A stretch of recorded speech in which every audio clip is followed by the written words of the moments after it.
तड़पना नहीं चाहिए। आज जब हम पर दुख पड़ता है, जब हम पर मुसीबत पड़ती है, तो हम लोग अपने को बेचैन कर देते हैं और बेचैन करने के बाद अपना होशो हवास खो बैठते हैं, जिससे हमारे अच्छे अच्छे कार्य बिगड़ जाते हैं।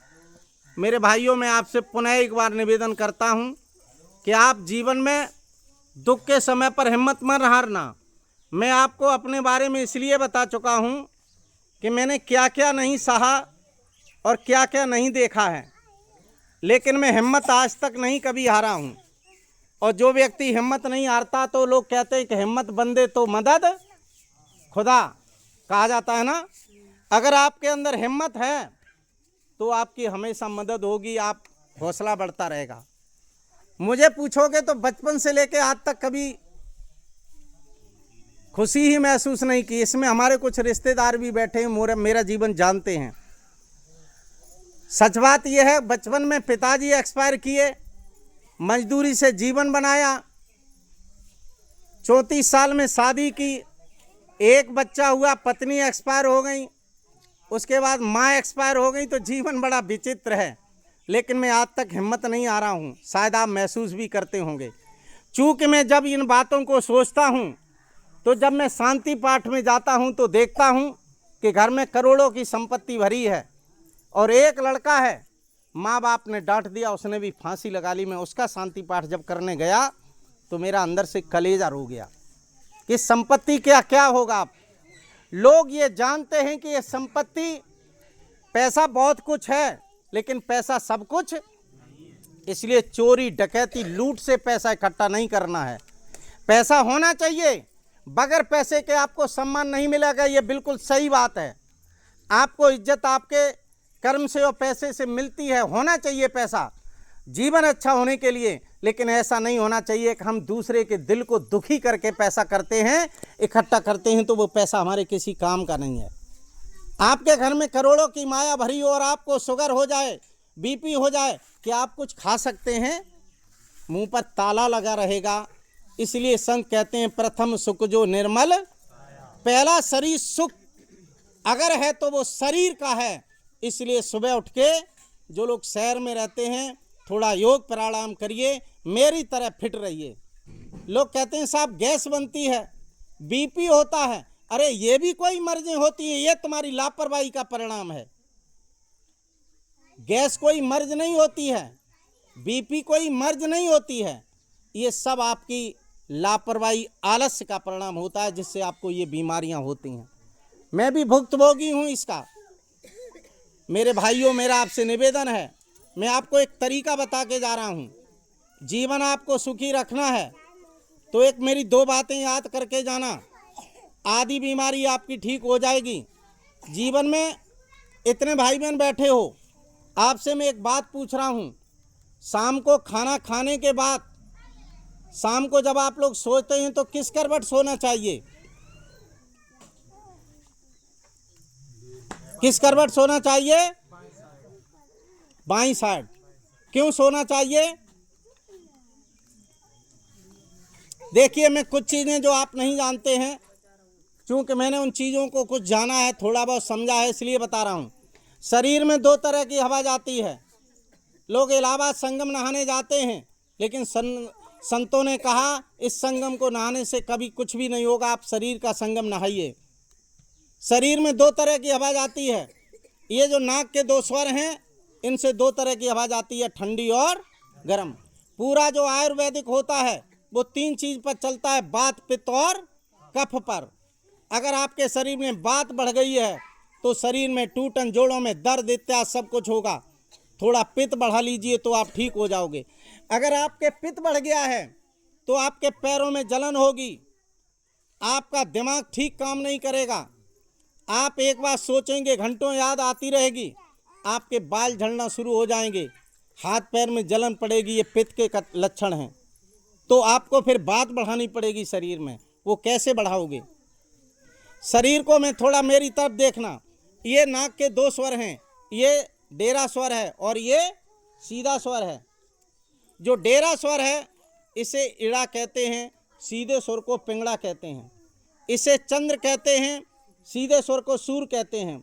डेरेश्वर को गंगा कहते हैं, इसे जमुना कहते हैं। और जब सुषुम्ना चलती है, समानांतर चलती है, तो उसे संगम यानी सुषुम्ना नाड़ी कहते हैं। ये नाड़ियों का दो का जो है शरीर में पूरा खेल है। गंगा जमुना नहाइए, लोग ये कहते हैं, कबीर साहब ने तो यहाँ तक कह दिया है कि अगर इसका थोड़ा बहुत भी आपको ज्ञान होता है तो लंबी उम्र जियोगे, कभी रोगी नहीं होगे। अगर आपके शरीर में बात बढ़ी है तो आप थोड़ा सा सूर्य चला लीजिए, यानी चंद्र और सूर्य। सूर्य कैसे चलेगा? अभी हमारे भैया ने कहा कि डेरेश्वर सोना चाहिए। क्यों सोना चाहिए मैं बता रहा हूँ। ये आप जो भोजन खाते हो, ये हमारी बड़ी आंत है, इसमें भोजन रहता है। ये पित्त की थैली है और ये हमारा हार्ट है, ये हमारा चंद्र है, ये सूर्य है। इस करवट जब आप सोगे तो जो नाक का स्वर नीचे होता है वो स्वर 5 मिनट में बंद हो जाता है, और जो स्वर ऊपर होता है वो उससे हवा आना जाना शुरू हो जाती है। अगर इस करवट आप लोग सोएंगे तो क्या होगा? भोजन अपनी जगह रहेगा, पित्त की थैली का रस भोजन पचाने के लिए टपकेगा, और ये हमारा चंद्र बंद हो जाएगा, सूर्य शुरू हो जाएगा। और रात में अगर 4 घंटे आप नींद ले लेते हैं तो 4 घंटे में हमारा भोजन पच के समाप्त हो जाएगा। आपको ना अफरा होगा, ना गैस होगी, ना बुखार होगा। और वही अगर आप डेरे करवट, इस सीधे करवट सो जाते हैं तो सारे सिस्टम बदलेंगे। भोजन पलट जाएगा आपका, पित्त की थैली के मुंह पर आ जाएगा, वो रस नहीं दे पाएगी। आपका ये सूर्य बंद हो जाएगा, चंद्र शुरू हो जाएगा, यानी ठंडी हवा जाना शुरू हो जाएगी। गर्मी में अगर सीधे करवट लेटते हो तो नुकसान नहीं होगा, लेकिन अगर जाड़े में अगर आप इस करवट लेटते हो तो गारंटी को आपका जुकाम कभी ठीक नहीं होगा। अगर मुझे पूछोगे, मुझे अपनी 35-40 साल का याद है, आज तक बुखार भी नहीं हुआ, कभी जुकाम भी नहीं आया। मैं अपने शरीर की संतुलन रखता हूँ। जैसे ही मैंने जाना मुझे गर्मी शुरू हुई तो मैं फिर सीधे करवट शुरू कर देता हूँ लेटना, और जैसे ही मालूम पड़ा कि अब सर्दी शुरू हुई तो डेरे करवट शुरू कर लेता हूँ। अपने शरीर का संतुलन। साधु लोग जंगलों में हजारों वर्ष रहते थे, बीमार नहीं होते थे, उनको शरीर के स्वर का ज्ञान हुआ करता था। इसलिए मेरे भाइयों, दाएं स्वर झाड़ें फिरे, बाएं पीवे नीर, युक्ति याद ऐसे साध ले तो कह गए दास कबीर। बहुत सारी चीज़ें हैं। एक शॉर्ट चीज़ आपको बताई है कि सोने की आदत डाल लो। अपने बच्चों को, अपने बेटियों को, अपने बहुओं को, अपने भाइयों को डेरे करवट सोने की आदत जब डाल लोगे तो आपको आदि बीमारियां खत्म हो जाएंगी। इसलिए मेरे भाइयों, सोने की जरूर आदत डाल लो, और तो कोई बड़ी चीज़ नहीं है। और भी कुछ अगर आदतें होती हैं तो सुबह उठ के थोड़ा योग, कपालभाति वगैरह कर लो। वैसे तो 12 प्राणायाम होते हैं, हम उनकी ट्रेनिंग भी देते हैं, लोगों को सिखाते हैं। नहीं सीख सकते हो तो केवल सिंपल चीज़ जो आपको बताई, वो 2 चीज़ें और बता रहा हूँ। खाना खाने के बाद 20 मिनट के अंदर टॉयलेट जरूर जाइए, आपके गुर्दे कभी खराब नहीं होंगे। खाना खाने के बाद 15-20 मिनट, 10 मिनट के बाद आपको ये केवल 1 महीना करना पड़ेगा। फिर आपकी आदत में आ जाएगा कि जैसे ही खाना खाओगे 10 मिनट बाद आपको टॉयलेट आ ही जाएगी। जिनका बीपी बढ़ता है वो शाम को केवल खाना थोड़ा कर दें। जैसे आप 5 फुलकियाँ खाते हो तो 3 फुलकियाँ खाना शुरू कर दो।